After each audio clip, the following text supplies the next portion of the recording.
Think about it, a journey of thousands of kilometers by something that weighs almost nothing. How is that even possible? We usually turn to science for the answers, right? But what if the real secret to bird migration isn't something you can find in a lab? What if it's about a whole different way of looking at the world? That's what we're going to dig into today, a philosophical take on this amazing natural wonder. So, the author we're looking at today, a guy named Xiu Feng, he doesn't see this as a scientific puzzle at all. For him, it's philosophical. He kicks things off with this really big idea that if you can just quiet your mind, you can actually feel a kind of supernatural power running the show. I mean, that's a huge concept, right? And that's the lens he uses to look at the entire mystery of bird migration. Okay, so how do you even start to prove an idea that big? Well, the author turns to the natural world for clues, and he zeroes in on one specific phenomenon that's had scientists scratching their heads for centuries. He uses it as his main piece of evidence. And that, of course, brings us to the journey itself, a truly miraculous journey. You know, for the author, this whole thing didn't start with him digging through books. Nope. It started with a single moment of just pure awe, something he saw with his own eyes that kicked off this whole investigation. Picture this. He's in Zimbabwe, and he sees almost 1,000 birds all crammed into one tree just making a racket.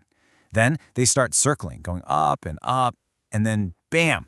The birds at the very top just shoot off in a perfect straight line to the northwest. It was like they hopped on some kind of invisible train in the sky.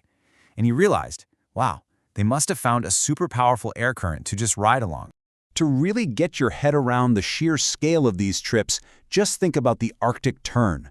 This isn't just, a quick flight south for the winter. We're talking about a round-trip journey of 35,200 kilometers every single year. That's like flying from the North Pole to the South Pole and then all the way back again. And believe me, it gets even crazier. Get this, the Blackpoll warbler, this tiny little bird, weighs barely 20 grams. It flies nonstop for 4 days and nights across the Atlantic at over 6,000 meters up. Then you've got white storks. They travel 12,800 kilometers from Europe all the way to South Africa. And the wild geese? Oh, they just casually fly over the top of the Himalayas. We're talking 9,000 meters high. That's the death zone for human climbers. But here's the part that really blows my mind. How is this impossible knowledge passed on? In a lot of species, like cuckoos or starlings, the young birds, they migrate all by themselves. Their parents are long gone. And yet, on their very first trip, they manage to find their way to a place they have never ever seen before. And they nail it perfectly. So it all comes down to this one huge question, right? The question at the very heart of this mystery. How? Just how do they do it? How do they fly thousands of kilometers, survive those insane conditions, and find their way with no map, no GPS, no guide, and zero experience?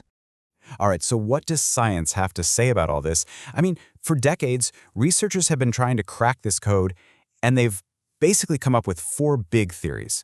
So here are the big 4, in a nutshell. First up, celestial navigation, the idea that they use the sun and stars to guide them. Second, inherent meteorology, that they can somehow sense weather patterns. Third is the geomagnetic sense, basically a built-in compass.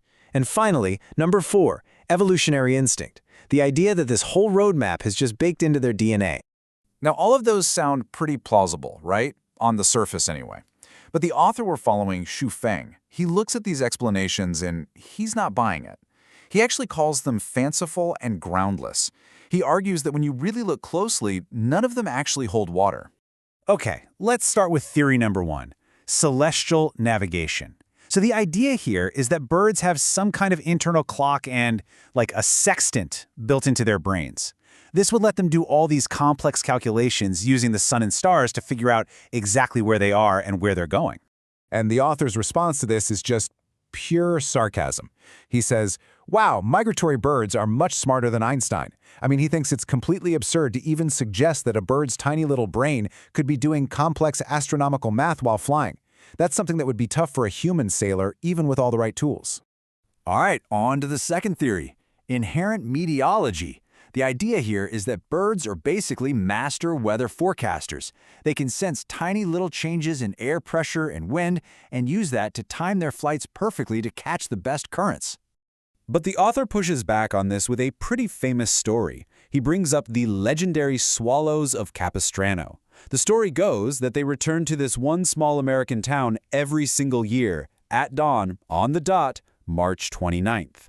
So his question is pretty simple. If their flight depends on the weather, which is totally unpredictable, how could they possibly be that precise, like clockwork, year after year after year? Okay, theory number 3 is the geomagnetic sense. This one suggests that birds have a built-in compass in their bodies, something that lets them actually feel the Earth's magnetic fields to know which way is north or south. But again, the author sees a huge hole in this logic. He's like, okay, fine. Let's say they have a compass. That gives them a general direction. Sure. But how does a compass explain how they find a specific air current, an invisible river of wind, thousands of meters up in the middle of a huge empty sky? And that brings us to the big one, the most common explanation of all, evolution. The idea is simple. Over millions and millions of years, natural selection has basically hardwired this amazing navigation skill right into their genes. But, you guessed it, the author questions this one too. Now, to get where he's coming from, you have to think about deep time. We're talking vast geologic timescales. According to the science he's referencing, birds have been around for hundreds of millions of years. I mean, that is a gigantic amount of time. It makes the time mammals and especially humans have been around look like nothing. And this leads to his main challenge, and it's a bit of a bombshell. He basically asks this.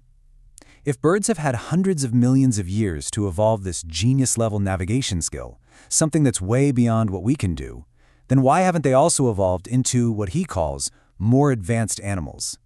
Why, after all that time, are they still just birds? So, the author has basically tried to take apart all 4 major scientific theories. Where does that leave us? What is the answer to this incredible mystery? Well, now we get to his conclusion, and it's one that takes us way beyond the normal boundaries of science. So, after calling the scientific consensus absurd and mythological, he's basically wiped the slate clean. He argues that all those complicated theories just create more questions than they answer. So, he offers up a much, much simpler solution. His answer to this massive, globe-spanning mystery is just one word: instinct.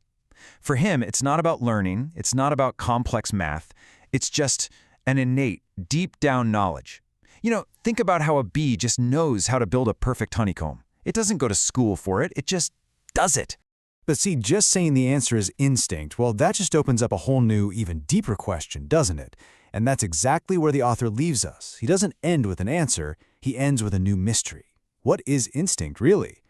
By throwing out the scientific explanations for a philosophical one, he's totally reframed the problem. In his view, the secret of bird migration isn't about biology or physics. It's about a force we can't measure, something we can't see. A mystery that maybe, just maybe, is meant to be wondered at, not solved.